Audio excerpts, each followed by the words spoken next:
Welcome to the Draft Deeper podcast. This is your host, Nathan Grubel. Joining me, as always, is not my producer, Kevin Black. Kevin is not joining us tonight, but we have one of my co-hosts, Stephen Gillespie, manning the producer's controls. So we are all covered on that front. That's right.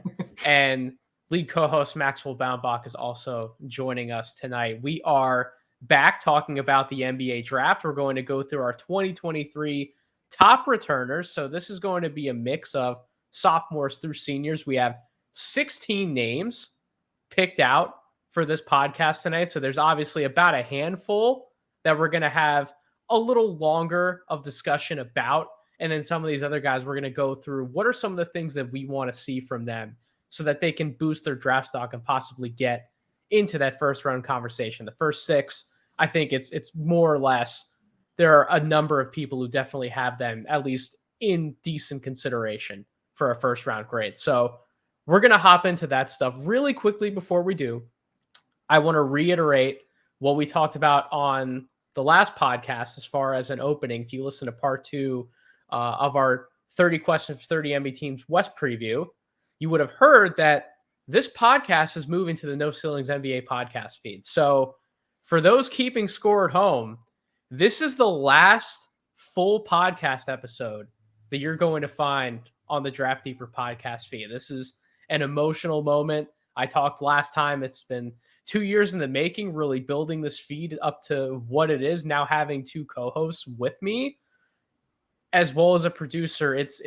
been an incredible journey, an incredible ride, but all good things must technically come to an end, but they're not really coming to an end. We're all coming together on the No Ceilings NBA podcast feed. You're going to get daily shows Monday through Friday, just like you do at our Substack and NoCeilingsNBA.com with our written work. So make sure you're subscribed to that feed wherever you get your podcasts, Apple Podcasts, Spotify, and get ready because we have a lot of awesome things planned for that feed.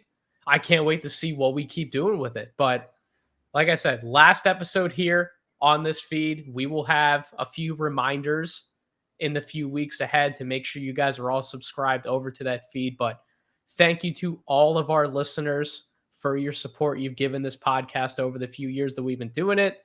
Let's keep that support going. Let's transition that support over to the No Ceilings NBA feed. So final disclaimer on that, not a long-winded intro this time. We're going to hop right into the meat and potatoes of this podcast because we have 16 guys that we're talking about. We got to keep it moving. Yep. So let's start off. Let's go through these six guys, like I mentioned, who we're going to have a little more lengthier discussions about, because I think, at least for some of these guys, this first guy we're starting out with, Terquavion Smith, the NC State guard, 6'4", 165 pounds, was a freshman last year, will be a sophomore this year. I had him in my first round conversation by the time we got close to the 2022 draft. He obviously withdrew his name and he decided to go back to NC State, which I thought was an interesting move. I think it's going to be hopefully good for his development, but there seem to be a number of people, at least in the sphere that we operate in, who were giving him first round grades. So you have to figure, if you're getting enough feedback that you can be drafted in the first round, you should probably enter the draft and keep your name in, right? He mustn't have gotten that feedback from trusted NBA personnel. So that's kind of where my mind was going as far as why he decided to ultimately withdraw his name. Nevertheless, he's coming back for another go-round. Let's go over some of his stats from last year. So he played in 32 games. He started in 25 of those games, playing 31.6 minutes per game, 16.3 points per game, 4.1 rebounds, 2.1 assists, shot almost 40% from the field, 37% from three-point range, almost 70% from the free throw line, 1.3 steals per game, 1.7 turnovers, 19.8 PER, and a 52.2 true shooting percentage. So Terquavion Smith, shifty, speedy guard who will serve as the primary ball handler this year for the team, as he did last year. He's progressed towards becoming a better passer and making better reads out of pick and roll. Can get to any spot on the floor in the blink of an eye. He creates separation as good as virtually any other guard in this class and is comfortable pulling up from any spot on the floor. Overconfidence, though, does lead to questionable shot selection, and he's still improving at choosing better spots in the mid-range, right? Will hopefully keep coming with better pace and play and figuring out how to change gears more often, take advantage of his shiftiness. He's a non-factor around the basket by the numbers. That's going to be a big knock on his game. I'm sure we're going to talk about here in a second. He really needs to take better angles, in my opinion, when attacking to put himself in position to not meet contact around the basket. He's tough, but he doesn't have the strength to get through defenders, right? He has the touch to further develop a floater, but he needs to work on being more of a complete threat in the paint. I mentioned he kept progressing as a passer as well, but making multiple reads to the defense has to be a quicker process for him. I watched games last year where he looked like a deer in headlights trying to be the point guard out there rather than being more relied on as a score first option. So that's kind of my picture about how I feel about Terquavion Smith going into year 2. Steven, I'll start with you. What was your evaluation on Smith last year, and what do you want to see from him going into this year? Yeah, so I had him in kind of like the middle of my second round. I had him right now looking at the latest that I had before I went on my journey. I had him at 48, kind of looking at where I had guys trending. I might have had him climb up a little bit more, but really my question was, what else is he going to do at the NBA level other than just be a volume 3-point shooter, right? Like, question about his size and his strength combination, question about his passing vision, question about, any sort of defensive capability that he had.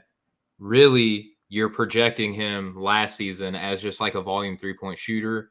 And if you're looking at the rest of the class, I don't know if there's anybody that I would look to take higher than him until I started getting into that middle of the second round conversation. So that's kind of where I had him projected. And based on him wanting to return for another year of college basketball, I wouldn't have been shocked if that's where a lot of other NBA executives kind of had him pigeonholed as well. Not to say that he can't grow and improve, but it's one of those things. We see a lot of young guys now in the NBA, right? Like Theo Maledon. Like, you could be projected and you can have all the potential in the world, but if you're not getting on a court, you're going to get waived and you're going to get signed and hopefully be a reclamation project somewhere else, right? So maybe Terquavion Smith is looking at what happens in the NBA here in the past few seasons, or, Jared Butler.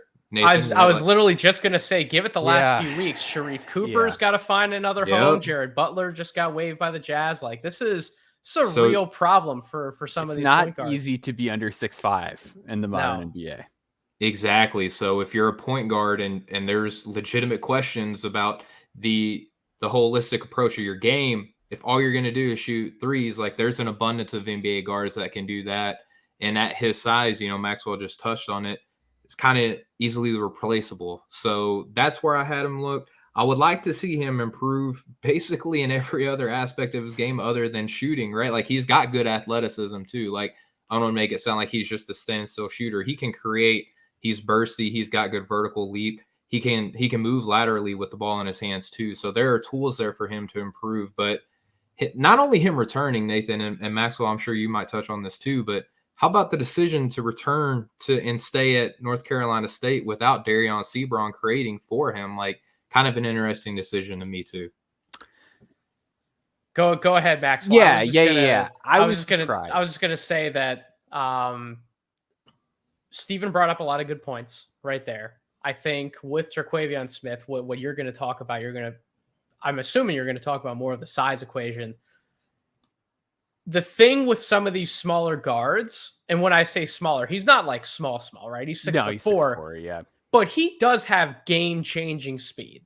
Yes. And when you talk about combining that speed with his perimeter shooting ability, I understand Steven wanting to see him round out the rest of his game, as do I, with the lovely soliloquy that I gave a few minutes ago. I want to see more from more parts of his game. But that combination, Maxwell generally does see a good to great amount of success in the NBA if you can mesh those two things together. So I think he has a base that not a lot of other guards in the country have, and that's what props him up still in this conversation. But if he doesn't come along in some of those other areas, right? If he is truly a non-factor defensively, if he never becomes a better, well-rounded threat in the paint, if he doesn't master more of making multiple progressions and reads in the pick and roll and being able to make more complex passing decisions, if none of those things come along for him, he could fizzle out pretty quickly in the NBA. He could could make a team who takes him in the first round, look a little foolish if they take him over some of these other wings and forwards and bigs that we either have talked about on this podcast already or inevitably will talk about on this podcast. Yeah. So I feel like there was a weird just like wave behind Terquavion, and now like the wave has crashed. Like it felt like there was a period before the draft where all of a sudden everyone's like, Terquavion should actually go lottery.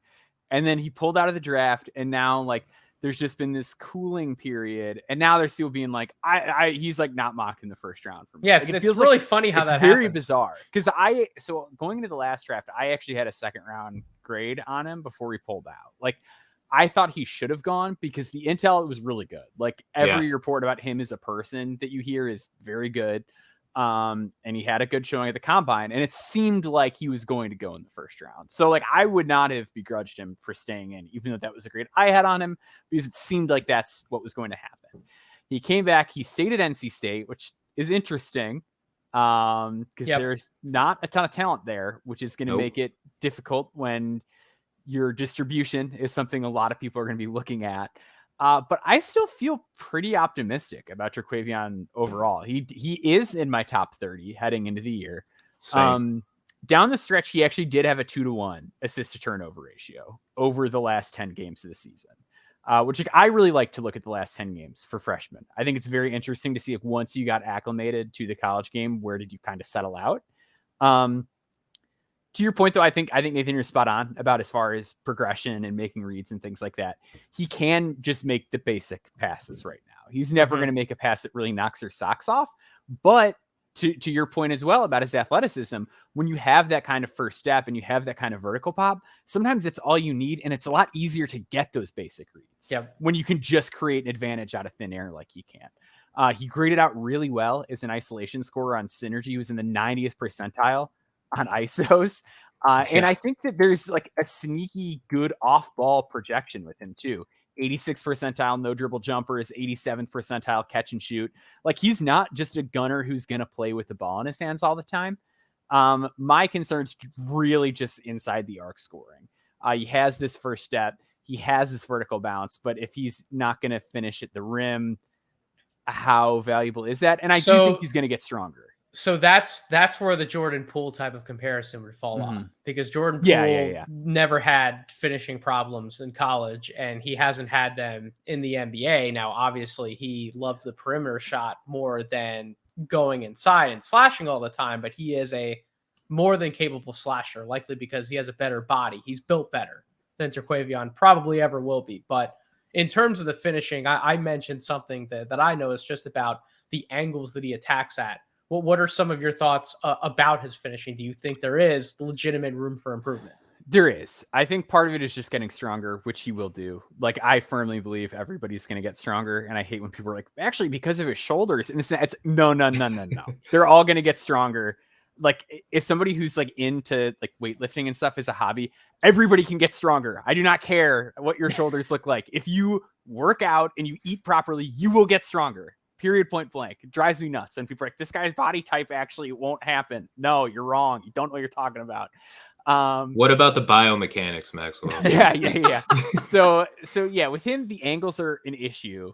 But it also just seems to be like a confidence thing around the rim, because like he really does shy away from contact. And yeah, I think the angles are almost the bigger issue, because it does seem like sort of a thing where it's like, I'm going to go in a straight line because I have the straight line. And then somebody turns up around the rim, and then he's like sort of drifting off to the side instead of just going straight to the basket. And that kind of stuff where it's just, I don't know, it needs to be cleaned up. But I think strength and confidence are the two things that would really help him the most, just to get those better looks. Steven, if you had to make to finish on Terquavion, if you had to make a bet whether he's more likely to be a starter or a sixth man in the NBA, which side you lean in? Because I think that's the part of the conversation that really controls his draft stock. Because if he is only a sixth man, it's sometimes really hard to find those guys. Yeah. But if you're looking for one in the draft, how high are you going to spend a draft pick on somebody like that who's not likely to be a starter?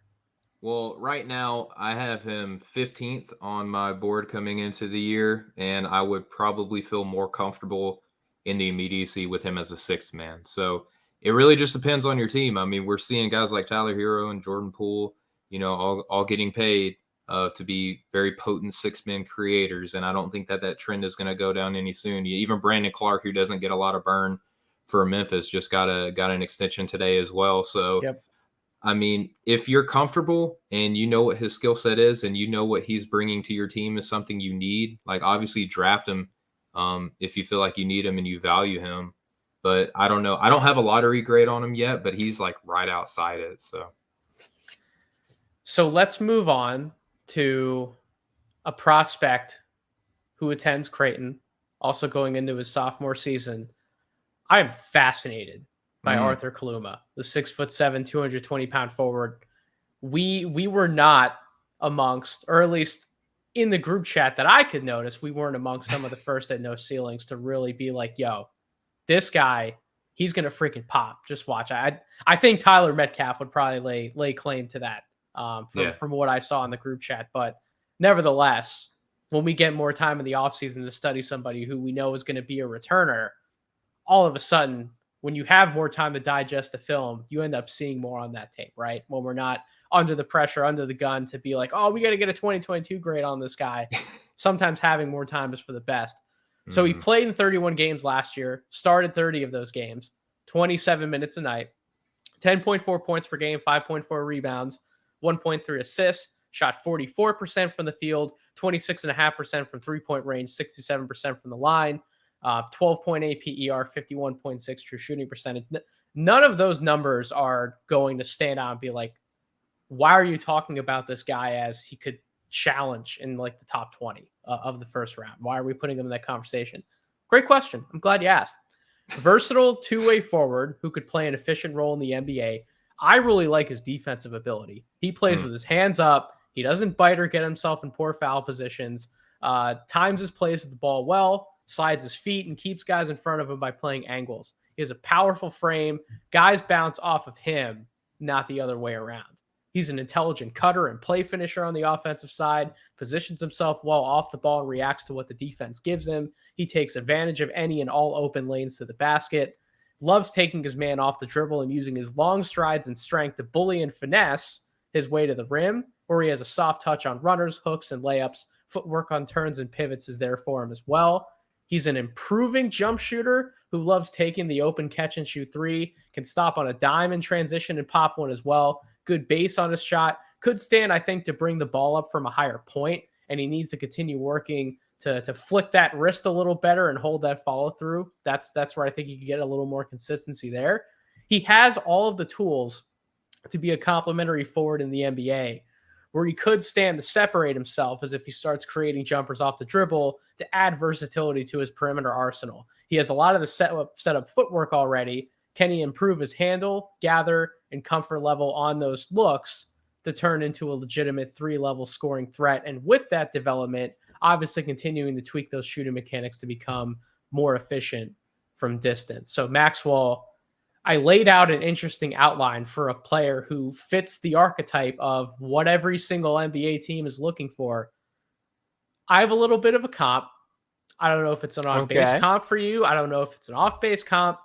I see a lot of OG Anunoby there to his game. That's the type of player that I see with him. Another one of these guys who is versatile on the defensive side of the ball. He loves being a pest on that side. He can rebound for his position. He can hit open threes. He has all the tools to score around the basket. But OG has never been that self-creator type guy that the Raptors have been looking for in like a secondary option. Like if Pascal Siakam's your first option, they thought that OG Anunoby might be the second option. He hasn't quite been that. He's been more of a 3-and-D guy at the NBA level. I think I see more of that future for Kaluma, Maxwell, but I'm curious to get your thoughts on that comp and really what you see his developmental track being when after this year at Creighton. Yeah, it's interesting. I think that's possible. I think I want to pull up some OG stuff real quick, just from like his time in college. Sure. Because he wasn't like a crazy playmaker in college. But But I think what I really liked with Kaluma that I saw over the summer, like in his FIBA play, is it seems like the speed of the game is something he's getting so much more comfortable with. Yeah. And I think that's sort of how we've seen OG's career play out, is we've seen him sort of blossom as a playmaker as he just gets more and more comfortable on the floor.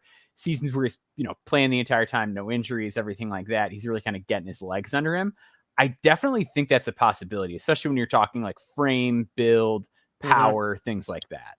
And just the signs of the footwork and things like that. That's OG's really developed, and the Kaluma's really developed. So I think the biggest things that I've seen from Kaluma and what I'm looking forward to as far as like taking a step forward this season is that in FIBA play, he's using a lot more counter moves to get to where he wants on the court. He's being so much more patient on the perimeter. In college, he took some tough shots and he didn't always hit them.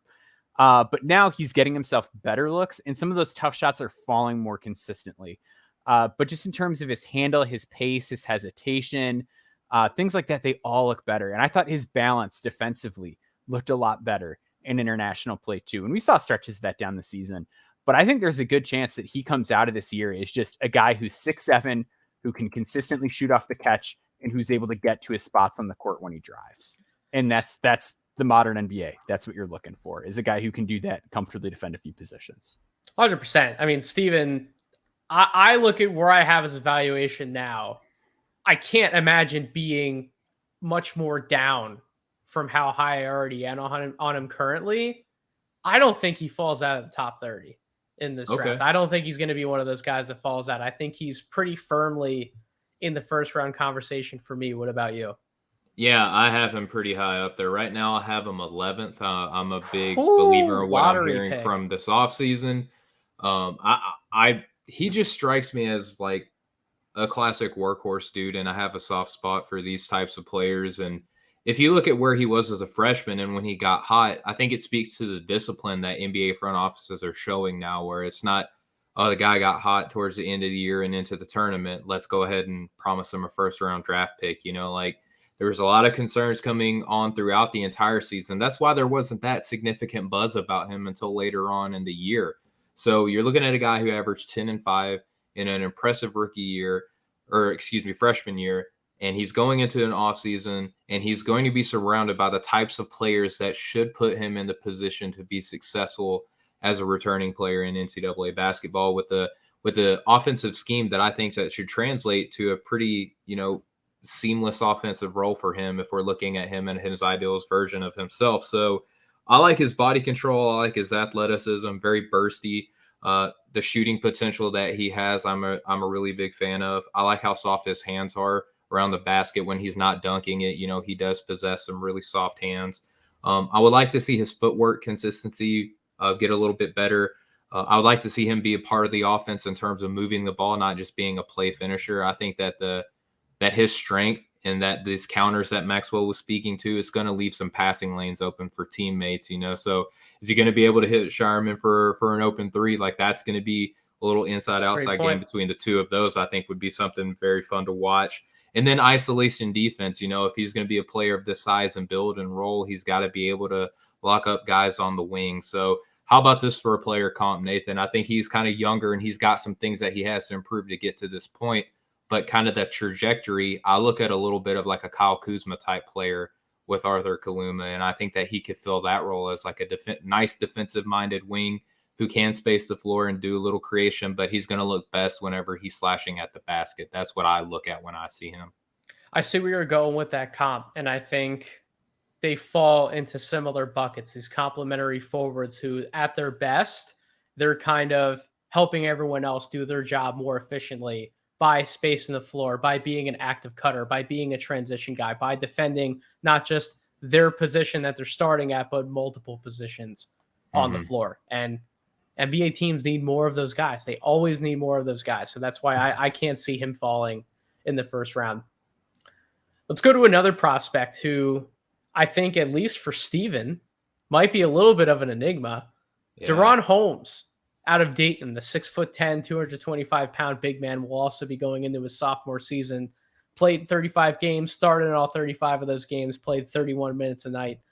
12.8 points per game, 6.1 rebounds, shot 65% from the field, was 2.3 blocks per game, 24.8 PER, and a 64.4 true shooting percentage. So bouncy, big finisher who lives around the basket, right? I think he's got good footwork rolling to the basket. He's a coordinated finisher. He's very athletic for his size. He runs the floor well for a big man. He's a power dunker first, but I think he's got a little more than that. He can finish some reverses and tough layups, and I think he has a legitimate post game to work with going over either shoulder. He showed a few signs of life scoring away from the basket, but obviously that's like a ginormous question mark for him. What can be further developed there? He only shot 14% from the 3-point line last year, but you combine the high-level finishing package with his size, his length, his athleticism. I think he's going to continue to be one of the best shot blockers we have in all of college basketball. If he can show a little bit more defensive versatility, given some of what I outlined, if he can be a great rebounder, not just a good rebounder, and if he can show more offensive signs of life away from the basket, I think his stock could climb in a hurry. Even if those things don't necessarily come around for him, Steven, I want to go to you because I know that you have more questions about him than answers, and maybe Maxwell and I can help answer some of those questions. I think either way you slice it, he's one of these types of bigs who just seems to be taken in the NBA draft, especially given his athletic profile. He moves well up and down the floor. He's not a plotter. These types of guys just end up having jobs in the league. So what are some of the questions that you have about Holmes that gives you a little trouble in his valuation? Yeah, so the things that I like, man, like obviously the size, you have to start with that, especially if you're looking at a guy who can give you some minutes at the 4, maybe even some 5 at he the is NBA. long, man. He's got the length. He's got just the standstill stature that you like to see. He moves very well. I like his size to finesse ratio and size in his handle too, like positional handle. I like a lot. That's a new equation we need to use more of on Draft Deeper. The size to finesse ratio. The size to finesse ratio. Like he moves very well for his body type. As Maxwell would say, the biomechanics that he possesses for his frame is otherworldly, right? And because of that, he can give you some unique finishes around the basket, and his awareness as a shot blocker too is very intriguing. It's just Nathan, look, the NBA is going to players like this, so I know that he is going to be on draft radars, but there's a skill aspect of it too, like the shooting, the decision making. Like if you're going to be this kind of like big engine for your team, you have to be a good decision maker and you have to convert on open shots. Like that's just the way that it's got to be. And I just need to see it. I kind of have him in a range on my board where I'm just like, I got to see it. Like I understand the concept of you, but he's just one of these guys that I got to see. And based on the film that I watched in his last year, I know that he's going to improve in some aspects. I need to see it. And I'm going to be honest, I'm more interested in his teammate, Kobe Bray, a little bit more. But hey, one of the Draft Deeper sleeper guys. I love it. I'm very much interested in Kobe. But again, Duran is just like he's just got the look factor that NBA teams are drawn to. So I just have concerns on like the conversion aspect, the decision making and the scoring. Maxwell, to Steven's point, he's going to be playing at an incredibly talented Dayton team this year. Like I love like 4, 5, 6 of those guys on that team. Yeah. Like they have legitimate NBA potential on that squad past Duran Holmes. I do think Holmes is ultimately their best prospect, but Bray is a sleeper that we can talk about. Kamara is a prospect that can be mentioned in sleeper conversations. There's a few interesting guys on that team. But what do you like and dislike about Duran Holmes, and where are you kind of at on this game right now? Yeah, so I was tweaking with my board the other day, and he's right at 30 for me right now. And it's funny because I messaged you the other day when you mentioned Duran Holmes as like a guy that we were going to cover in the series initially. I was like, is you like put him in as a sure thing? And I was like, a sure thing? And then like I went back in the film and I'm like, yeah, he's a sure thing. Maybe it's not him that's like I classify as a sure thing, but like the type of player that he is, just always seems to be like a sure thing in draft circles. He's very big. He is very fast. Yep. And I think my favorite thing about him is he's just active on the offensive end. Kind of like Ishmael Kamagate last season, where it's just the one dude who's always moving on that end of the floor. The other thing I really like about his game is I don't buy the shot. I don't think he's going to be shooting at least immediately or in the near future, but he's going to space the floor as a passer and a handoff guy. And something I loved was in one of the games I watched the other day, they were running a handoff set and his man came up on him and he just turned the corner and burned him. Like, there's not a lot of big guys that have that I'm going to turn the corner and burn you speed that can also do such a good job of like finding cutters and really orchestrating the offense. So I think that's a huge, huge asset to his game, is that he's not only this monster finisher, but there's going to be a lot of versatility in terms of how you use him. He's not just going to be a pick and roll guy who strictly dives to the rim. You can run short rolls. He can run the offense through handoffs. He can really find guys at the top of the key. I also really like how he guards down. His technique is good. Can stay low in a stance, very light on his feet. My main concern with him is really just some little things. I think he can be a little uncoordinated with his feet at times. It reminds me of another guy from last draft, like a Khalifa Diop. At times, like he just like run way past somebody when he didn't need to, and it just felt like his footwork could be a little clunky. And he does I want to see more of that footwork come to light. That very issue you just brought up, I want to see more of that on the defensive end, because everything else about him suggests that, like, maybe not the switchiest. I'm not saying he's like the next Bam Adebayo, but like I think he should be able to switch in the NBA, just given everything else about him. I'm not confident though in saying that he can. Like, I would project him more right now to be a drop big. I think he can be more than that, but we need to see that. So my issue with him in drop coverage is I also felt like there were times where he would be set up to play a drop, but he would be way too committed to covering the handler. Like, he'd be way too committed to the guy and he'd give up easy lobs, because it's like, no. Like, you're supposed to be in a drop. You don't need to play that far out of position to stop the ball handler. And now he just threw a lob pass over you. Like, there's just little technical things, and these aren't the end of the world. And when you have his kind of physical tools, I think this is stuff that part of it's going to come with experience too. That's coaching, I think, that needs to take place too. Like, that's when he gets in the NBA for a full year, he's not going to be doing that. So no. So I just think between the size, athleticism, activity level, work rate, passing ability, upside to switch, like there's just not a lot of big guys that have all of those things.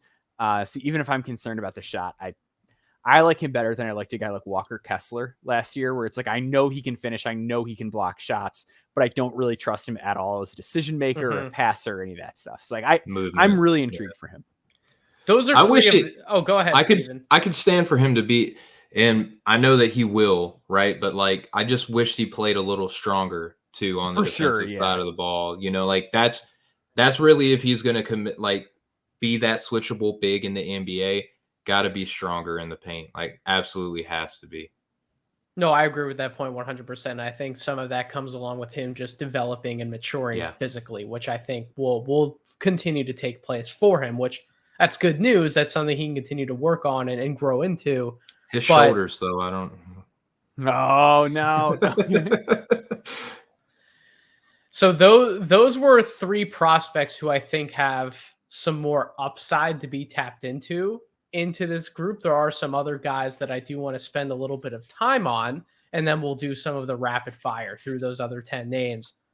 Somebody who I don't know how much quote unquote upside he has, but I think he has a tailor-made role in the NBA would be Julian Strawther, the Gonzaga wing, 6'7", 205 pounds, going into his junior year, 11.8 points per game, 5.4 rebounds, 1 assist, almost 50% from the field, almost 37% from three-point range, basically 71% from the free throw line, 0.7 stocks, 0.8 turnovers, 18.7 PER. I do love a 61.5 true shooting percentage for a wing. Who doesn't? I love that. So he is a role player at the wing spot. Every sense of that phrase. That's exactly who he is. He makes the little hustle plays to help make everyone else's job easier. He loves to spot up from distance, cut along the baseline, come off screens, can work off DHOs when he has a straight line drive to the basket. Better shooter than given credit for. I love how balanced he is on his shot and the range he has. he would really make some NBA level shots each game for Gonzaga. I'd Mhm. take a look at some of the jumpers he was taking and be like, yeah, that's going to work in the NBA. That's what he needs to do. Tough defender with size and length to guard multiple positions, likely guarding 2s and 3s at the next level initially, but I think he's someone who should be able to hold his own in pinches guarding the 1 and the 4 spots as well. He's a good rebounder for his position. He's got a nose for the rock on the offensive glass.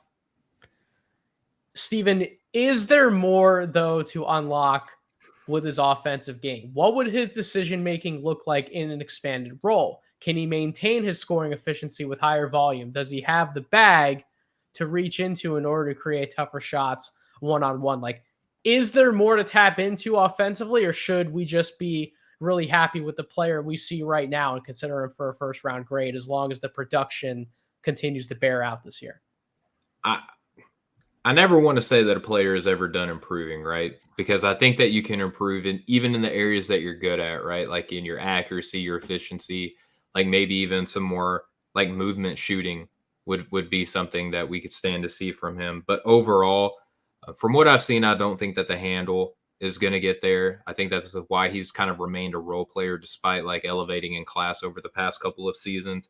I don't think that he has like the creativity with the rock in his hand either from whenever he is getting those opportunities to dribble. It's very straight line stuff, which again, like if you're going to be a connector in the NBA, that's fine. As long as you know where the next guy is supposed to be and you can get the ball there, that's all you got to do. Like not everybody needs to be able to break guys down off the dribble. The defensive side of the ball is actually one that I'm a little bit more troubled with seeing translating well to the NBA. When you watch him at Gonzaga, like he's had the benefit of playing alongside some very talented defensive guys. Like obviously guys like Chet Holmgren makes everybody look better on that side of the ball. Sure. But if you watch him in isolation style defense against some of the better competition in his conference, he does have a tendency to kind of let guys go by him. He's a good team defender, which again, if you're going to be a sniper for a team, you better be able to play at least team defense and be trusted to help at least cover down a rotation. So I think that Strother can do that. I have him at 27th right now on my board, which he kind of reminds me a little bit of like Jordan Nwora out of Louisville whenever he came out, right? I think that I like him as a rebounder, as a shooter, and as a connector on the offensive side of the ball. And you can serve a pretty valuable role on a team with a skill set like that. So I like him as a returner.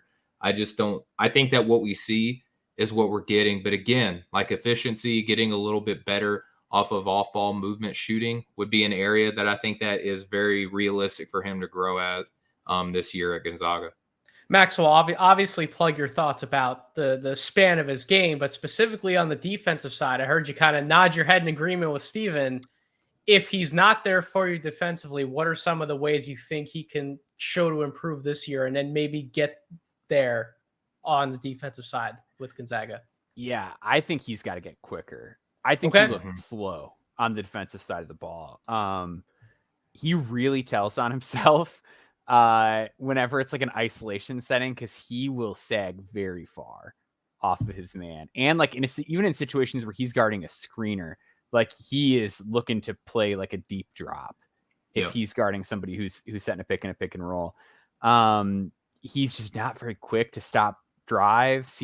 He's okay with his feet, but he just looks heavy laterally, I think. Like, and that's something that I think you can work on like relatively easily. But that's just the biggest thing for me is part of me worries that he's not like a target at the college level. Like no team's gonna be like, oh, we got to go pick on Julian Strother. But I do worry at the next level, like, is he a guy in a playoff setting the teams would be like, like a Cam Johnson type, you know what I mean? Where it's like, we're able to play Davis Bertans, like, because Cam Johnson's not really going to cook him. And like, he's not like a lockdown guy really defensively. That's kind of my concern is just, are better, more athletic players going to be able to exploit him, or is he going to allow them to just get off too good of looks because he's sagging really far back? Offensively, though, I like just about everything about him as a role player. He is a supreme cutter, like very, very good at finding holes in the defense. I do buy the movement shooting. There were flashes of him hitting off of just like minor relocation and things like that over this past season. 96 percentile off screens. So he can hit off a movement. He can get to the rim. Great rebounder. Big fan of his rebounding. I just like defensively, like that to me is like what's going to really swing his upside. Because even if I end the year thinking he can just be an okay defender in the NBA, I would like absolutely take him near the lottery. But right now, he to me projects to be a subpar defender. I just don't think, given his lack of quickness and vertical pop, I just don't really see like a great role for him on that side of the ball. I don't see him being above average in the NBA defensively. Which makes sense. I mean, at the end of the day, we're projecting him to be a role player, and even in projecting him to be a role player, that doesn't mean he has to be a starter. No, he can be like a 7th, 8th, 9th man coming off the bench, play his role for 14, 18 minutes a night, and help bring home wins for his NBA team. And I think that's a lot of what some of these Gonzaga guys are being conditioned to do, some better than others. The last pause that I sort of have on Strawther before we move on is I loved another Gonzaga guy who did quite literally all the same things in Joel Ayayi. And maybe Strawther succeeds because Strawther is 4 inches taller, albeit I don't know if he's longer. I think Ayayi might actually have him beat in the wingspan. Ayayi was only like 6'3", 6'4". He's like a long ass guard, right? Mm-hmm. But despite the height difference, their games are essentially the same thing. Maybe Strawther's a little bit better of a shooter, but when we talk about the cutting, when we talk about the defensive concerns, playmaking with the passing, Ayayi was a much better passer. He could dribble too. So if Ayayi can't hold on to a job, I find it hard to believe that it's only because of his size and some of the defensive concerns. I don't know. I don't know if Strawther's going to fit in with the NBA team definitely in a better way. And that's what gives me cause to pause. Steven, it looked like you had a comment to make about that. No, I was just going to say the passing is what I loved about Ayayi. I had him kind of in a similar range. He was a triple-double threat each night at Gonzaga. Yeah. Yeah, and again, like late first-round pick for me because I like high IQ basketball players, and that's what Ayayi was. So, again, for Strawther, like, he can improve, and I wouldn't put it past him. I mean, we're talking preseason expectations based on the evidence that we have presented before us. This is just where I have him. If he's out there like making, great reads and is averaging, 2.5, 3.5 assists a game, I think that would be something that I would consider as potential for him rising up my board. It was an improved playmaking. Is that going to happen though? Like, just real quick, like you've got Malachi Smith in there now, like who's pretty ball dominant as like a bully guard. You're gonna have Nolan Hickman getting more on Hunter Salas. Still gonna be running the offense through Timmy a ton. I think it depends. What do you consider playmaking improvements? I think what could happen is he continues to improve his quick decision making, right? And that ball's like when he's on a drive and he catches and he has to redirect, like that ball flies out of his hands. Like those types of passes, I think can be more there for him. But the traditional on ball, like I'm going to take a few dribbles and I'm going to make the read and I'm going to like direct traffic for everybody else. Like, no, that's not, those opportunities will not be there for him at Gonzaga. He's throwing lobs to Efton Reed, then well, that's one of those quick things. Like that can be like the hot potato coming to the ball's coming out of his hands. Like he can make those decisions. And if he can do that, those are some of the opportunities I think he will have. Somebody who does need to make improvements in the playmaking category in a more traditional sense would be Tyrese Hunter, the Texas guard, 6 foot, 175 pounds, 11 points per game last year, 3.5 rebounds, 4.9 assists, only shot 39% from the field, 27% from three, 69% from the line, did have 2 steals per game, 3.2 turnovers, only a 14.1 PER, and a stinky 47.5 true shooting percentage. That's not great. That's not great for anybody. He's a much more athletic guard than given credit for it. That man can get off the ground. He can dunk it. He wants to slam it home over anyone. He's built well for himself despite the lack of height. He looks to have a plus wingspan, which helps him, especially on the defensive end. He does balance scoring and distributing the ball. I think he's a capable pick and roll playmaker who he can whip the ball around off the right read. He's a hound of a defensive guard. He harasses his matchups. He slides his feet well, plays defense with his hips and his feet rather than his hands. And when he has the opening, he can use those quick hands to smack the ball away and get the steal transition opportunity where he's a major threat given his speed and his verticality. He does have to work on improving the handle and having a better command over it. The dribble can be a little loose at times, which is problematic for getting through traffic. All of those things, though, the majority of what I just said, good in his favor. It's the scoring. It's the scoring. It's the shooting. It's all of it. He has to be much more efficient than he was. And Maxwell, I thought he would create some good looks for himself last year. He just could not knock a lot of them down. And it was a major problem for that Iowa State offense. Now he's coming into a Texas program where he's going to be playing alongside Marcus Carr. He's going to be playing alongside some other talented players on that Texas team. Another point guard in Arterio Morris, who, if everything turns out right for him, could give Tyrese Hunter a run for his money as far as, no, I think coach would rather have the ball in my hands because I actually know what to do with it when it comes from a scoring perspective. And I can knock those shots down. I still want to be in on Tyrese Hunter. He's got a lot of work to do, though, to prove everybody that he's worth a draft pick. Not even just like a first-round pick, which I think that the absolute best case outcome of Tyrese Hunter could challenge some names in the lottery. But that's really far away right now, and he has to hold on to a draft spot, especially given his size. So I have no idea where you're at on Mr. Hunter, but tell us where you're at. Yeah, so I have him like just outside draftable range, which is okay. So there you go. So I was right in leading with that. We're talking about he's got to hang on to a draft spot. Which like I'm glad because I was like I've heard you mention before that like you think he has lottery upside, and I was like real worried I was gonna have to come on here and be like the big downer on Tyrese Hunter, but yeah, like he's a small guard who shot less than 40% from the field in college, and it's extremely difficult for small guards to stick. Especially when you really can't shoot from the outside. I do think that if he does get to a respectable level from three, which I'm not convinced is going to happen in one season, it could really open things up for him because he's very quick getting downhill. He can like, obviously, yeah, he does force it with passing at times, but he can be pretty creative. Yep. And he can like split a screen effectively. He catches on to patterns really quickly. In the game against Miami in the tournament, 2 times in a row, Sam Wardenberg like went way too wide in pick and roll coverage, and he just split the seam right to the rim 2 straight times in a row. Caught it, saw they were giving it to him again, took it again. He's a dog. Like he really sees things and gets after him. Awesome with his hands on defense. I do kind of buy his vision more than the numbers suggest. I think he's just got to be a little more restrained. And I'd always rather have the guy that I know can do stuff that just needs to scale it back a little bit.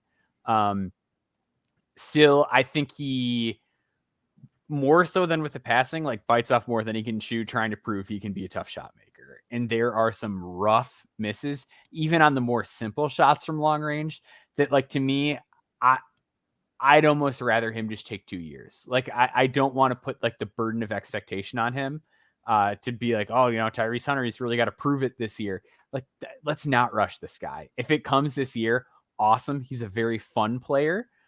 He's because of his defense. I think if the outside shot does get there, he is this type of small guard that could stick because he's going to play really good defense on the other team's ball handler. But at the same time, I just think too much of his offensive game depends on getting downhill. And when NBA athletes are able to sag off of him, I just don't really know what he does in a half court offense at all at the NBA level right now. Stephen, when Corey and I watched him in person last year, we were at one of the classics at the Barclays Center in Brooklyn, and we watched Iowa State play Xavier. And we had heard about Mr. Tyrese Hunter from a good friend of the program, Simon Rath, who was really trying to plug him up for his freshman season. I watched him, and I'm like, man, the best version of this guy looks like what Donovan Mitchell looked like on a good day at Louisville. Like the best version of this guy when he's out there, when he's making these dribble pull-up jumpers, when he's getting everybody else involved in the passing attack, when he's playing that houndish point of attack defense. Like he has real talent. But I think it's more so it's all of it coming together at once that maybe what Maxwell just talked about. Maybe let's not have the expectation to force everything to come together for him. Maybe we need to just take it year by year and see steady improvements category by category to where maybe he's a senior in college and he brings the full package together and we're looking at him in a much more draftable range than we were. Maybe that has to happen for him. Or maybe it's not just some of the long range shooting that comes around. Maybe it's more the mid range. Like I think he can really create a lot of good mid range shots. It's just maybe it's the times at which he picks to take those shots that needs to improve, like Maxwell talked about. Maybe it's more of his jump shot technique that needs to change and come around. How do you feel about his game, and where are you at on him right now? I think it's all of it. I think you guys touched on basically every area of concern that I have with Tyrese, because you look at the athlete that he is, the speed that he possesses, and the dog that he is on the defensive side of the ball. Like, if he could just show any sort of semblance of offensive consistency, you're talking about a completely different player. I mean, look at Kennedy Chandler, kind of similar, like not as much of a burner, but a guy that you were worried about as a three-point shooter over the season gradually improved his three-point numbers. He is an undersized guard that had good vision, right? He played with pace. He could shift gears. Like, those are things that we're not seeing with Hunter. He seems like a guy who only wants to play at one speed all game long. And as much as we can praise, these pesky guards that get up in your grill on the defensive side of the ball or just go, like, you have to be able to play with pace if you're going to be an NBA guard. And that's something that we got to see from Hunter. I think playing at Texas with a few other guards, some athletic forwards and bigs on your team, like, he's going to have more athletic talent around him at Texas than he did at Iowa State. So hopefully that helps with the efficiency numbers and like the assist to turnover ratio, things like that. But he's just kind of an enigma, man. Like, I have him at 41 just because I believe in the athleticism and the point of attack level defense. And I want to buy into him returning, that he will improve in a lot of these areas with more talent around him. It's just he's in that wait and see range for me because a lot of the same reasons that you guys just pointed out.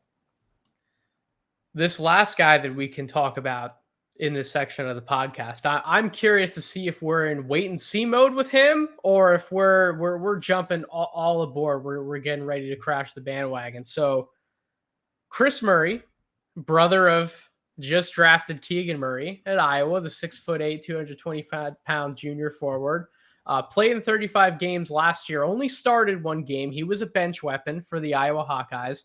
9.7 points per game, 4.3 rebounds, almost 48% from the field, 39% from three-point range, 65% from the line, 1.7 stocks, a 26.1 PER in a more limited role, and a 57.6 true shooting percentage. So he's not as cerebral of a defender as Keegan, but in limited film, he looked to possibly have, in my opinion, better instincts and quicker feet defending on the ball. That's my opinion. I don't think he has the off-ball stuff that Keegan had. I don't think he's quite the same type of defensive playmaker that Keegan was. Those are the things that separated him. I want to see more of that on the defensive side of the ball. Offensively, again, more limited than Keegan, but he's a good finisher around the basket. He's a lefty wing who can lay it in traffic and dunk over defenders. He isn't ambidextrous like Keegan, and he doesn't have the same post-up game. He's much more of a face-up threat. But I think he is a really good three-point threat and will continue to be so for the Hawkeyes. He's got a smooth one-motion stroke, incredibly comfortable in the catch. It wouldn't surprise me to see him over 40% from three this season. He's a set shooter or a line drive shot maker who doesn't have the wiggle or the handle to create better off the bounce. I trust Keegan way more with those things and as a mid-range scorer compared to Chris. He is a solid rebounder for his position. At worst, I think he's a 3-and-D prospect who understands how to play the game on both ends, but could have a higher ceiling depending on what more he can show this year from a creativity standpoint. Steven, do you think he's going to show more this year at Iowa? And even if he doesn't, what's sort of the baseline in the range where you have him right now on your board? Yeah, so it's really weird hearing you talk about the defense the way you did, because I felt the exact opposite. I kind of trust him more as like a help defender and team defender as opposed to an isolation guy. Like, in a lot of the isolation that I saw, he had a tendency to get beaten off the dribble pretty quickly. So that's an area that I think that has to be improved, and I think that it will. Getting switched on to some of the point guards in his conference, I thought that gave him a little bit of trouble. So he has to understand how to play with angles and really get ahead of the offensive guy before the offense is set up, right? Like basically forcing them to a direction instead of playing them center. I felt was an area that he had issues with a lot. Now, as a shooter, a help defense, and he does show some semblance of being able to take some guys off the bounce. I kind of like him in that mid-post position on the offensive side of the ball and playing with size. I like him a lot. I kind of have him in like the late teens, early 20s range right now on my board coming into the season.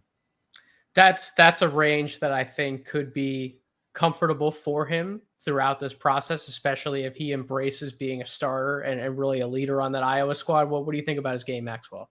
Yeah, I like him. I like him as a complementary player, first and foremost. I think that he's obviously a really good shooter off the catch. He does a very good job of killing mismatches, too. Like, if you put a smaller guy on him, he knows to just get him on the block and feast on him. I like his energy on defense. I actually kind of like him better off the ball than I do on it. I thought some of the points that Steven had about like not forcing guys in a given direction is true. Like, he looks worse laterally than he is at times, just because like counter moves and things like that, like kind of give him trouble because he just tries to stay center on everybody. His basic driving game too, to attack closeouts, is rock solid, which is exactly what you want from a guy who's a catch and shoot threat and has the bounce to finish inside. Little things too. I think that just some of the fouling that he had was a little frustrating. He can have a really poor command of the ball at times as well. Like, I just don't like, I've seen some people be like, he might really blow up the way Keegan did. And like, he's just so far removed. And like, obviously Keegan had just massive growth in terms of what he could do as a creator for himself from his freshman to his sophomore season. But Chris is a year older. And I just think that what we've already seen from him as far as like his handle and ability to create space for himself, I just don't really see that in the cards for him. But I think given what he can do as an athlete, as a shooter, as a finisher, and just the way that he plays the game the right way, and knowing this is how I can beat this guy, I can get to this spot if I do this. Very just simple, solid understanding of the game. That's exactly what you want from a guy who is not going to have the ball all the time. And that's exactly why, in a very similar sense with somebody like a Strother, right? Like these are role players who play important positions within the infrastructure of the NBA that give teams more lineup flexibility, more positional versatility. Like these are the types of guys that you want to have in your lineup, especially if they can hit open jumpers. And as Maxwell talked about with the attack and the closeouts, those straight line drives, that's what you want to see from some of these guys at the 6'7", 6'8", 6'9" size range. So I'm in agreement. I think right now I would probably have him in like a first round range. I don't see him dropping too far from that. I think if for whatever reason he did drop outside of a top 30, I think he's like right there in like the 31 to 35 range. So he's pretty snug in my opinion along those top 30, top 35 guys. Okay, so those were 6 names that we talked about. The majority of those guys I think are in legitimate first round conversation. There are plenty of other guys we're going to go through, about 10 names here. Some of these guys, this is a range I want to go more rapid fire style through, because I think a lot of these guys are upperclassmen. We kind of know the real secret sauces to their games. Like, what are they going to be bringing on an NBA floor? And really it's about, what do we want to see from them this season? What are some of the questions we have? I think most of my responses for these guys actually are questions, but I'll share some of my thoughts and then we'll just keep popcorning it around. What do you guys, what's one thing that you really want to see from each of these players? So Marcus Sasser, Houston 6'2" guard, going into his technically senior season. He missed a lot of last year with a toe injury, so only played in 12 games, but 17.7 points per game, 2.6 assists, 44% from the field, 44% from three-point range, 74% from the line, 2.2 steals per game, 23.7 PER, and a 60 true shooting percentage, which is excellent for a guard. What do I want to see? Can Sasser return from injury and maintain the shooting volume and consistency that he was able to show last year? And can more responsibility lead to better assertiveness on the offensive end? There were just a lot of times where I watched Sasser on film, I didn't think he was aggressive enough. I think this guy is a legitimate shot maker, and I want to see more of it at Houston. I want to see him be more aggressive. Steven, what are you looking for from Sasser? Yeah, I got a piece that's going to be coming out on him very soon over at NoCeilingsNBA.com. So shout out to the team there. I won't spoil too much because I want y'all to like actually read my piece. But one aspect of his game that I wish that he would do more of is attack the basket. And whether if he needs a screen to do that or not, I would just like to see more. It's because when he does it, he looks fine. You know, he's got a floater. He's got a couple little tools in his bag that he can do. But maybe with the more talent around him this season compared to last, even though they don't have Fabian White Jr., who's one of my favorites last year, I just want to see more aggression, like Nathan, how you're speaking to, but over more so to attacking the rim than just having to get up a 3-point shot. Yeah. Maxwell, what about you? What do you want to see from Marcus Sasser this year? Yeah, I just want to see a little more pace to his game with the ball in his hands. That's really it. I really buy the shot making. I think he, in terms of just pick and roll defense, probably the best point guard out there. If we're classifying him as a point guard, I kind of agree with Steven. I think he can do a good job when he gets downhill. I think that where he gets into trouble a lot of times, and this shows up in like his turnover numbers too, he can get really sped up. And I think that if the shot isn't there at times, it's like, you're good enough, man. Like you're good enough attacking, you're good enough scoring that you don't need to rush with the ball, especially with your role on that team. So I just like to see him be a little bit more patient, mix in a little more hesitation, and not get too sped up when he's got the ball in his hands.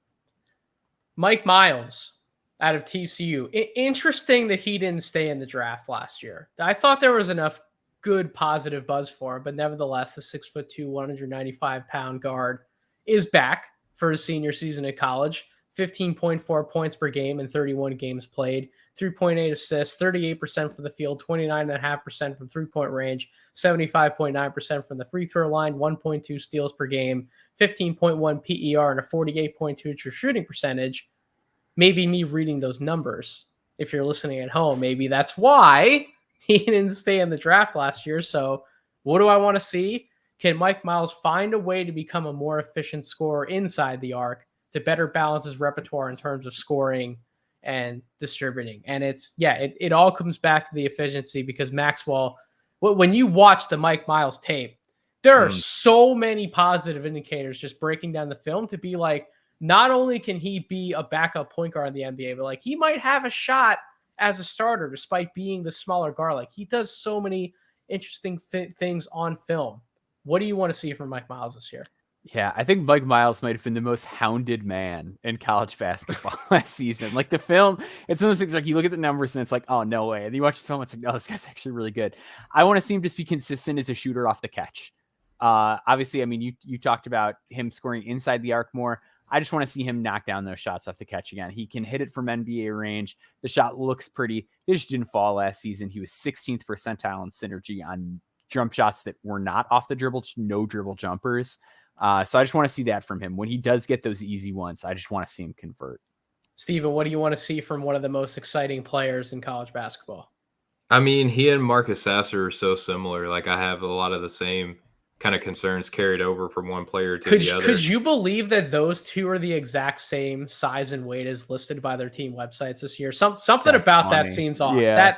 That's funny. Like I always trust the team TCU websites because I like to have to be able to go back to someone credible for sharing those heights and weights. That was really funny to me. Sorry. I think TCU is trying to game up, and because I mean they play so much alike. And they're in the same state too, right? But similarly to Marcus Sasser, Mike Miles, I would just like to see better shot variety. I want to see him get tougher in the basket. He does have, I think they're similar in that they both have a decent floater too when they get there. I don't know why either one of them don't like to get to that so often. Like I understand that they don't necessarily have a size advantage or anything like that, but you got touch and you're a big name in college ball. Like you're going to get to the free throw line. So like, just go after it, go get it. Colby Jones out of Xavier, the 6'6" wing junior. 11.6 points per game last year, 7.3 rebounds, 3.2 assists, 48% from the field, 29% from three-point range, 68% from the line, a steal and a half per game, 2 turnovers, 19.5 PER, 55.6 true shooting percentage. He was talked about as more of a sleeper prospect last year. I think cat's out of the bag for him at this point. Enough people know about him to where we're going to be looking at him as, is he a top 45 guy in this upcoming NBA draft? What do I want to see from Colby Jones? Can Jones handle a higher usage secondary playmaking role within the offense and or improve his effectiveness on the corner three-point shot to prove he'll have a viable role offensively for an NBA team, right? Is he going to be that playmaker who can bail out some of the other guys on his team more consistently? If he's not that guy, can he be a shot maker in an area of the floor? Maybe it's not the corner three-point shooting. Maybe it's a different area on the floor, but can he have at least 1 to 2 areas on the floor where we know he's having a scoring impact offensively to where teams can respect him so that he can stay on the floor to capitalize on some of the awesome defense that is capable of playing Maxwell? What do you want to see from Colby Jones? Yeah, I really think the corner three, I was just going to say just knocking down threes consistently in general is like the one thing at 6'5" that's holding him back.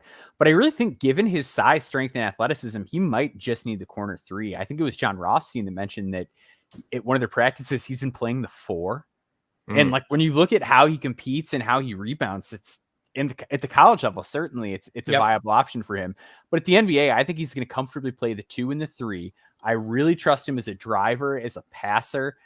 He has some great hesitation, clever pass fakes and things like that. Like, I think he can attack a closeout and get to his spots at the NBA level, but he's got to be a threat to get somebody to close out on him in the first place. Otherwise, guys are not going to fly by. They're not going to come too aggressively at him.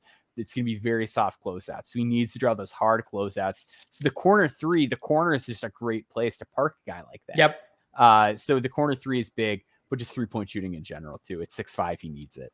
I talk about the corner 3 enough because it's such an important spot on the floor to offer everybody else the spacing they need. Steven, what do you want to see from Colby Jones?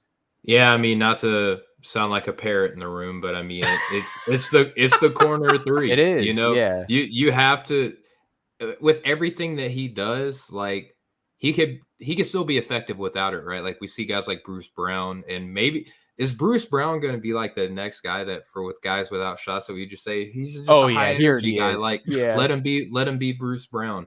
But I mean, listen, if he's going to be a 4-man at Xavier, maybe we're going to see him in some awesome screen and roll stuff. Who knows? I'm talking about, like, if he can show good screening ability, then why not? But he's got the slashing, he's got the playmaking. I mean, without the 3-point shot, I mean, this guy could be Chris Douglas Roberts, who's still got some NBA playing time because of the playmaking, rebounding, defense, things like that. I mean, he could still enjoy a little bit of an NBA career, but without that 3-point shot, it's going to be really hard for him to make an impact. That's a rough comp, but I know why you made it. So I hope he has a brighter future in the NBA than Chris Douglas Roberts. So, although CDR, he had a professional career overseas, so he still played competitive basketball. But nevertheless, I think we have higher expectations for Colby Jones this year. Another player who I think we have relatively high expectations for, at the very least from a college perspective, Jaime Jaquez, the UCLA wing, 6'7", 225 pounds, played in 34 games last year, 13.9 points per game, 5.7 rebounds, 2.3 assists, 47% from the field, and only 28% from three-point range, and 76% from the line. What do I want to see? Just that. How good of an outside shooter can Jaquez be? Because he's really creative off the bounce. When he gets inside the arc, he's got the push shot, he's got the floater, the runner. He can post up on mismatches. He takes advantage of that really well in the block. He's a capable defender. I don't know how much I'm buying the defense at the next level. He's certainly competitive, right? I think he really has to shoot it, and he's got to prove he can shoot it well enough to hold on to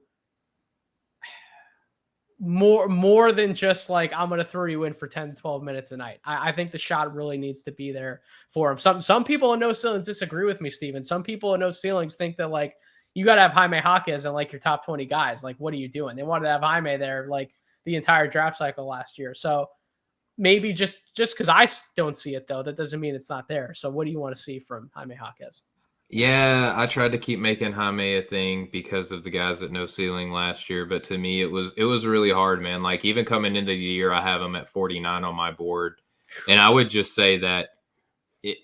I trust the shot. The shot's not what gets me. It's the defense because I don't think that he's got NBA level athleticism. So he's got to have really sound fundamentals, especially if he's going to be guarding kind of like that 3-4, that tweener spot in the NBA. He's got to be prepared for NBA level athletes on the perimeter and around the basket. He's very strong for a college basketball player, right? But how strong is he going to be at the next level when everybody is college basketball strong, right? So I don't know. He just kind of he's modeled as like he's good at everything in college basketball, which kind of leads me to wonder, Maxwell, like what is he going to be great at the next level? That's a great point. What do you want to see from him, Maxwell? Yeah, Jaime's in the 20s for me. I'm in on Jaime. Oh, you're one of those guys. I'm one of those guys. Okay. I've We always need to have that. always been a Jaime guy. I think Jaime is one of the smartest players in college hoops. I think that's like the big thing with the defense. Like he just knows how to play guys. He doesn't get countered. He doesn't get baited. He's going to play solid fundamental defense. I think his calling card is going to be defense and effort. And I know people are like, oh, effort, but it's like effort goes a long way. Like look at Alex Caruso. Like if you just know how to play on that side of the ball, and he's not, I don't think he's the level of defender Alex Caruso is, but I do think it matters quite a bit. Offensively, I just think he's incredibly smart. For me, the question is, can he stay healthy? The ankles were an absolute mess all year last season. And like, it went from being sort of a secret to not a secret at all. And just something that during broadcast, like Bill Walton was like pleading with Mick Cronin to pull him out of the game because of how hobbled he was. And he just kept playing on his bad ankles. Because the year before he hit his outside shots. I think he's capable of doing it. To me, it's just like, is your body able to hold up given how you play? Because if he has another year where he's injury riddled again, it's like, it could be a situation where it's like, is this just it? Like, is he already falling apart physically? Like that to me is my biggest concern with Jaime. I love it. Our first injury concern with one of these guys on the all my tonight. worries. I love it. Yeah. I love it. Caleb Love, the UNC guard, 6'4", 200 pounds, played in 39 games last year. Why so many games? Well, because they won the freaking national championship. That's why. Actually, no, they didn't win the national championship. That was Kansas. Oh my goodness. Listen, man. We watched so much basketball. I really thought they were going to win the national championship, but Kansas pulled it out, which we're talking about a few Kansas guys in a second.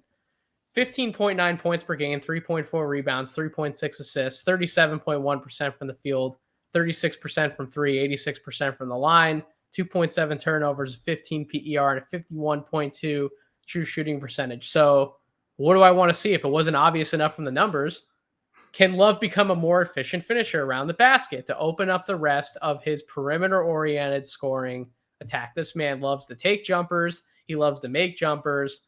He is an okay playmaker. I think he was better last year, but when he gets around the basket, it can be a hot mess at times. And that needs to improve. Steven, you and I went and we talked at length about Mr. Love last year, and you made some pretty apt Seth Curry type of comparisons for him. But as good as Caleb Love can be as a shooter, if he can live up to a similar billing like that, Seth Curry is not a zero around the basket. That guy's a crafty finisher. So what do you want to see from Caleb Love this year? Yeah, I mean, the shot's there, right? So if I'm looking for something else to improve his draft stock, like right now, I kind of have him flirting with like back half of the second round right now because shooting is really all he does. I would like to see some improved playmaking reads, not some more advanced stuff. How involved is he going to be in the pick and roll? Or is he just going to be, oh, hey, look, I'm getting a closeout. Let me take a dribble and kick it to the high post or something like that, right?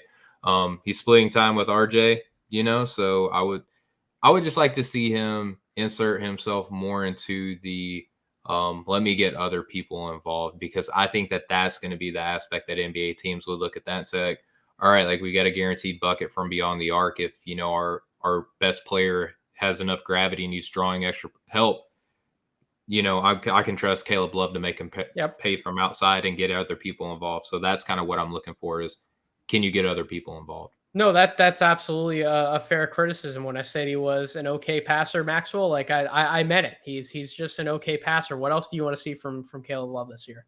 I would love to see him make more than 40% of his twos. There Which you go. is like a colossal problem. That encompasses even more than what I said. So there you go. Yeah. To be more specific, I'd like to see better footwork and angles out of him. Like, it is really surprising how poor of a job I thought he did getting to the rim and like beating guys when he had just a better athlete guarding him. Like, I don't think he has a problem when he's playing against college basketball players. Whenever he played against people that I thought were NBA caliber, he really struggled to get to his spots on the court against them. And like, that's when you see the settling. That's when you see the more erratic decision making and things like that. Like, I just want to see him clean up and polish how he gets to the basket. I would agree with that assessment 100%. Let's move on to somebody who did actually win the national championship last year. The draft deeper brain farts, man. I'm telling you, we do these late podcasts. Grandpa Nate can't keep up anymore. It'd be like that sometimes. We try. Jalen Wilson, the Kansas Wings, somebody, I should say some people at No Ceilings are pretty in love with what he could end up becoming this year.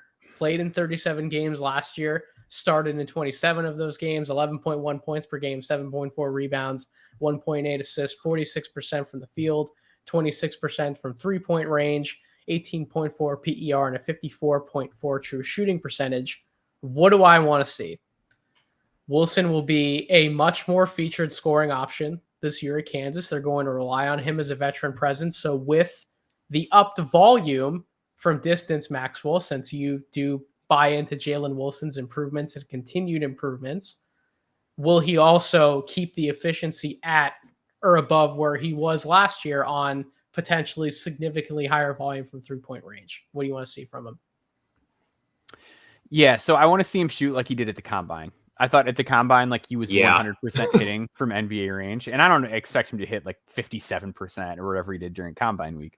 But I just want to see he's got to be better than 26%, man. Like, exactly. Yeah. And I think even if he's like 34, I'm in on him. I think his passing is better than it gets credit for, because he's so quick for a 4. And when he gets on Hill, like, he's good at punishing the help when the big defender comes. But he also has surprisingly good eyes for the corner. Like, I was really shocked when I went back into the film how many good kicks he had to the corner off of like, somebody made a mistake and helped off the strong side corner, or like, the weak side man like gave Ochai Agbaji way too much space. Like, he made those reads pretty consistently. So I just want to see, can you continue to hit those threes, and particularly can you hit them from NBA range like it looked like he was? 100%. And then you referenced that Combine film, Maxwell, and that Combine film, man, if you only watch that, you're like, why isn't he in the NBA today? Like seriously, what am I missing? It was that good. Steven, what do you want to see from him? Yeah, Maxwell touched on one, like, obviously, being the shooting and reliable offensive playmaking. I want to see the pressure, right? I want to see how he handles attacking with help and still being able to find that guy. Like, he did benefit from playing with guys like Braun and Agbaji last year. So there's only so much pressure that a defense can apply to a guy like Wilson. So now that he's going to be the guy this year, I want to see how he drives and kicks, drives and finishes. How much of a bag does he have when he is going to be initiating a lot of the run, especially at his position, is going to be very valuable. I kind of have him in my wait and see range in like the early 50s, late 40s, but it's just because I want to see the increased role on this Kansas Jayhawks team. I've got him in the first round, by the way. First round, Jalen Wilson. Oh, I know you're absolutely in love with him, and it's not out of the question. And I wasn't until the really Combine, and then like after the Combine, like the more I dug into the film, I'm like, damn it, if he just shoots like 34%, it's there. Everything else is there. Like, if you're telling me Jalen Wilson was a first round pick, like however many months from now, like I wouldn't be shocked. I think he can absolutely make those improvements on a Kansas team that is going to take a lot of names and kick a lot of ass, because that's how talented and deep this group is. Another piece to that talent and that depth is Kevin McCullough coming in as a transfer, 6'6", 210-pound senior wing, 29 games played last year, 24 games started, 10.1 points per game, 4.6 rebounds, 3.1 assists, 40% from the field, 31% from three, 1.4 steals per game, a 15 PER, and a 50.3 true shooting percentage. He's not the conventional defensive playmaker and stuffing the box score stats that we would want to see to indicate like, oh, this guy's like a standout defender. But you watch the tape, there is so much more on the film that you don't get from the stats. But the offensive end is the concern. Steven, what do I want to see from McCullough? Can he become just an average shooter from distance to give him a role within an NBA offense that complements his defensive ability? Like what Maxwell just said with Jalen Wilson, like 34% on upped volume, that'd be great. Kevin McCullough, keep maybe slightly uptick in the volume that you were at last season, but bring that percentage up to like that 36, 37% range, given that that's the majority of all he's probably going to be doing on an NBA floor offensively. You got to prove to me that you can do that skill to keep you on the floor for all the other good things you do from a hustle standpoint. What do you want to see? Yeah, I mean, even if he's not going to be a great shooter, I would love to just see improved craft around the basket, when he is attacking. I think that would be something that I would love to see from him, because even we see NBA wings all the time who can't shoot, but they do offer that defense, but you have to have some sort of offensive skill. And I think that if he can improve as a slasher play finisher, that could increase his value a lot. And with Kansas, they might have the personnel to let him to be able to do that, right? He's going to have some drive and kick options available on this team. He's going to have some sound rollman on this team. Kansas is kind of like a leave note, like there are no more excuses once you're going to play at Kansas for him this season. And I kind of have him flirting with like a late second right now, but that can soon change if he's taking advantage of all the help that he's going to have on this really deep Jayhawks team this year. I like him a lot. I don't like making jokes about him because he has been consistently like the same level of defender, which is really good, but he's got to improve some sort of offensive craft other than potentially being like a tertiary playmaker on a team. Maxwell, what do you want to see from Kevin McCullough this year? Yeah, I'm actually kind of splitting the difference between the shooting and the inside finishing. I just want to see some wear on offense that he can score consistently at the NBA level. Because I think the shot like looks fine off the catch. That's like the easiest path to me, is if he can just become a consistent shooter. But even if he can find ways to improve as a cutter, or even do the kind of stuff like that Marjan Beauchamp did for the Ignite last season, where it's like that's a great you name. can get him around the elbows and like he can knock down a shot there, or he can make a quick pass from there. Like even that sort of thing, just some place where I know that he's a threat to score the ball offensively. Like that's all I want to see. That's a great name for him to try and emulate more of 100%.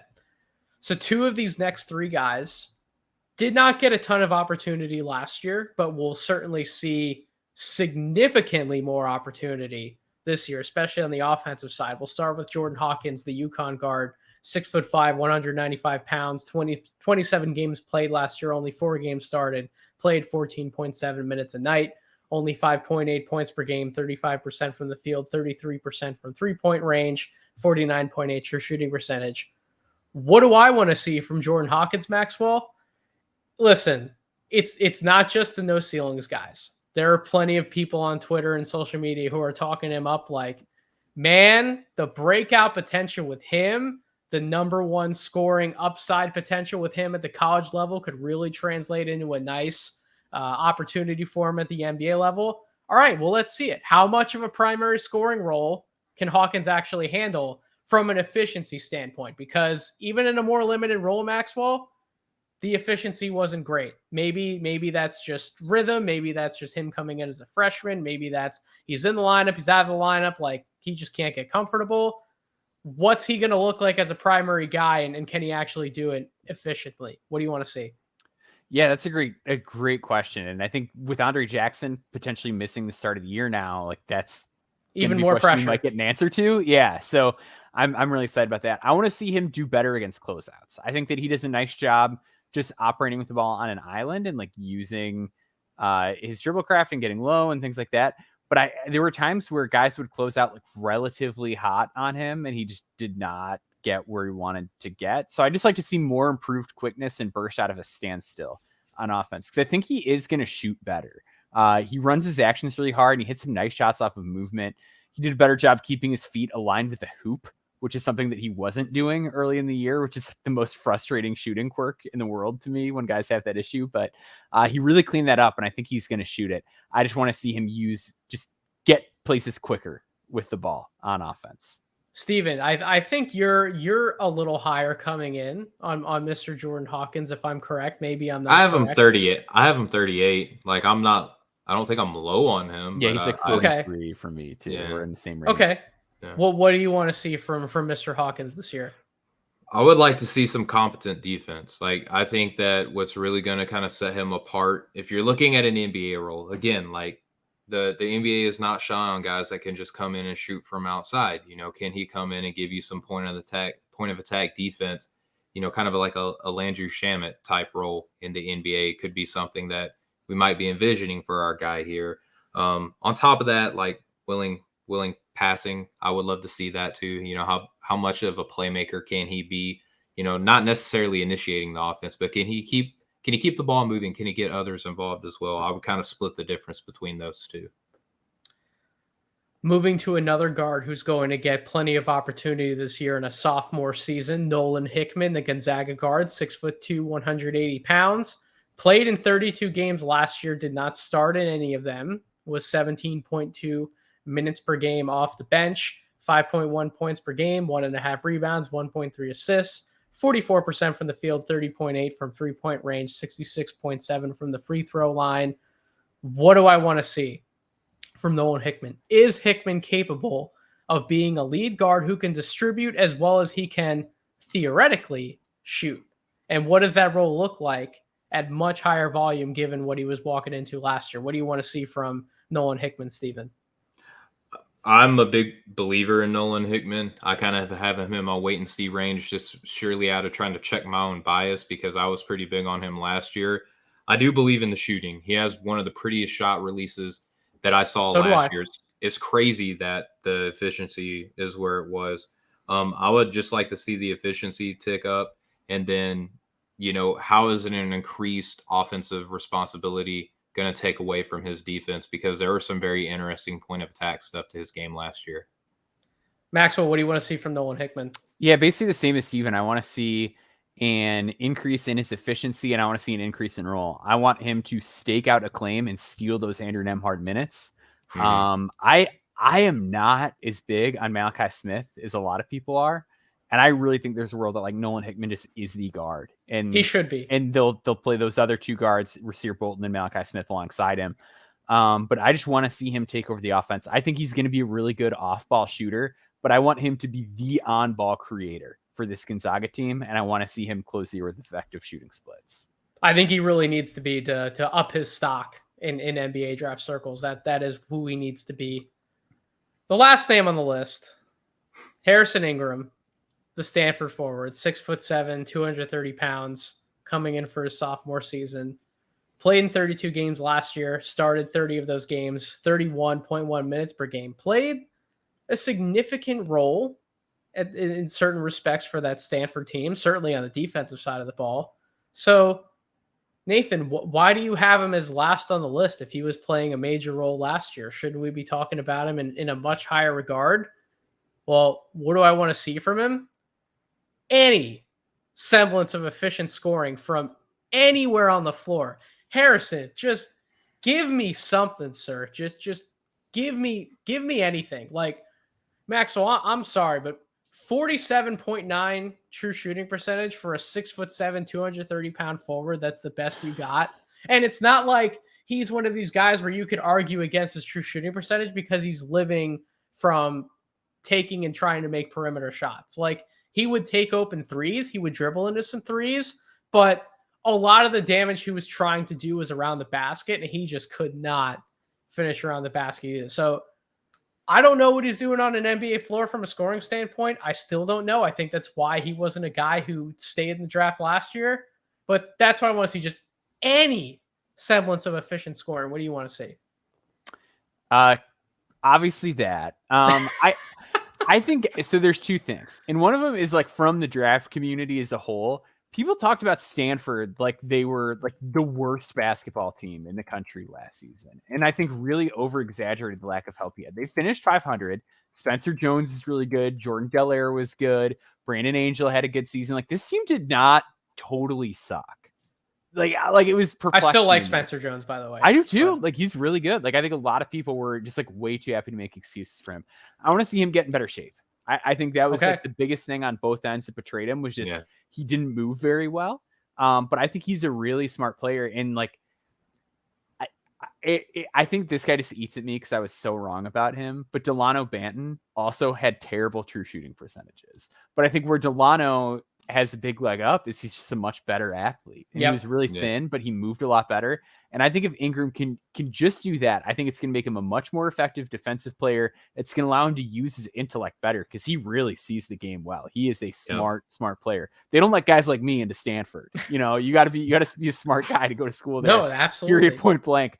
And yeah, I think offensively would just allow him to exploit advantages and the things that he sees so much quicker that I think the scoring would come along if he can come into the season and look like a better athlete. Steven, what do you want to see from Harrison Ingram? I mean, Maxwell touched on it. The athleticism, you know, being in better shape, I think would like kind of lend itself towards that. And I was one of the people that beat up Stanford because obviously they're not completely bereft of talent, but if you're bringing in a guy like Harrison Ingram, who was highly regarded coming in, he's like top 20 on RCI. Yeah, he's a very talented guy. They just don't have. I don't think that they had the personnel that really complemented his skill set. You know, like where they have an offense run through him at kind of like the elbow or post playmaking ability. That's what I think.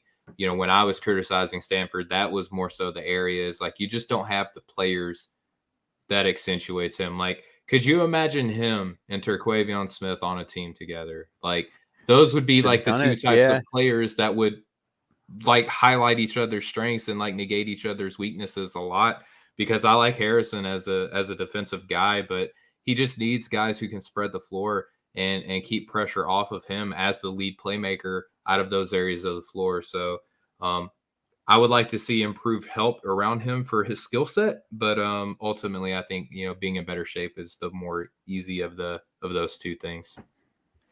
And that wraps it up for our Top Returners podcast. We got through 16 names. We gave our thoughts and insights on all of those guys. So we're mowing along these NBA draft preview episodes, but nevertheless, this one was a lot of fun, as they've all been and will continue to be. We'll continue to be somewhere else. I'll reiterate one more time. This is the last full episode that will be posted on the Draft Deeper podcast feed. You will find all future episodes of Draft Deeper on the No Ceilings NBA podcast feed, which, by the way, I can share now that we've had our official preseason meeting at No Ceilings. Draft Deeper will run on Monday mornings on the No Ceilings NBA podcast feed. So make sure every single Monday morning you're starting your week out with us in Draft Deeper fashion. We will be talking about what I write at the Morning Dunk, what Maxwell writes in his prospect overview, and what Steven's talking about in his Weekend Warrior. A lot of what we do anyways is to really cover a lot of the major hits and highlights from the week that was. So what better way to start off your week on the podcast feed than us talking about what we're working on, what is coming out that same day. We want to share a lot of those thoughts and insights with you and keep you informed about what happened last week and where are we going the next week in the college season. So catch Draft Deeper Monday mornings on the No Ceilings NBA podcast feed. And thank you again for all the support you've shown us here at Draft Deeper. All the love, all the tweets, all the communication, all the subscribers, all the listens. It means a ton to me, and I can't wait to carry that over to the No Ceilings NBA feed to really help us as a collective keep growing and accomplish the goals that we want to accomplish. So you can follow me on Twitter at Draft Deeper. Make sure you're subscribed to the No Ceilings NBA feed. Make sure you're subscribed to the No Ceilings NBA Substack, NoCeilingsNBA.com. You can find all of my work there, and you can find the work of everybody else there as well. Maxwell, I'll start with you. Tell the people, as always, where they can find you and what are you working on next for No Ceilings? Yeah, at Boundboards on Twitter, at BAUM, the word boards. Still working on my Jalen Hood-Schifino piece. Very Hey. exciting. I think I found my little hook that I'm going to go with outside of just the basketball analysis. And I'm going deep on the basketball analysis. You were getting plenty of basketball analysis. We're also getting some fun narrative stuff in there. So had to sprinkle that part's written and good to go. And then this week doing some more deep dives on the film. But I love what I'm seeing so far.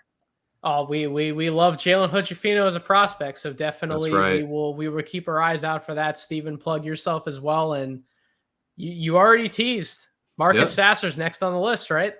Yeah, I'm Marcus Sasser. Talked about him a little bit today. The article I think is going to be really good. It's kind of parroting a lot of what I did for Houston Mallet as far as like the length of the analysis, things like that. So pretty excited about it. It should be coming out this upcoming week. So by the time you're listening to Draft Deeper, keep your noties on for No Ceilings NBA, and be sure to check out the website on a daily basis. You can follow me on Twitter at Stephen G Hoops. And I'm just looking forward, fellas, to this season. We have more announcements coming down the line here soon, and I'm excited about shifting over to the No Ceilings NBA feed. But like Nathan, like you said, man, it's been an honor to be a part of Draft Deeper. The link that I have been, I'm excited to keep that going over at a new home. But this place would be nothing without the folks that have just been along and made themselves, part of the Draft Deeper following. It's been a joy and a pleasure to be a part of it, man. And don't worry, Kevin's still coming along for the ride That's as well. right. He just couldn't join us tonight, which is bittersweet because it's the last episode on this feed. But this is goodbye for now on the Draft Deeper RSS feed. But until next time, we will see you in a new place. Thank you all for listening. Hope you all have a wonderful rest of your week. Stay tuned. Much love, y'all.